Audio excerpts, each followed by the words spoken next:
મેં ઘણા લોકોને કહું છું, જિંદગી બહુ મોટી છે, બહુ મોટી છે.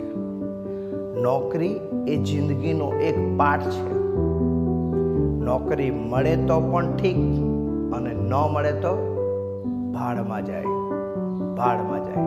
કારણ મેં ઘણા લોકોને જોયા છે જે આઈએએસ પોસ્ટમાં, કલેક્ટરની પોસ્ટમાં, ડૉક્ટર, ટીચર, પીએસઆઈ નજીવી બાબતમાં ઘણીવાર આત્મહત્યા કરી લે છે.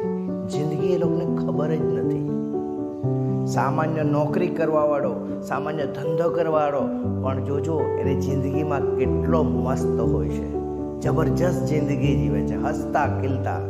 યાદ રાખો, તમે તમારા મા બાપના એક ટુકડો છે, જીવનો એક ટુકડો છે, દિલનો એક ટુકડો છે.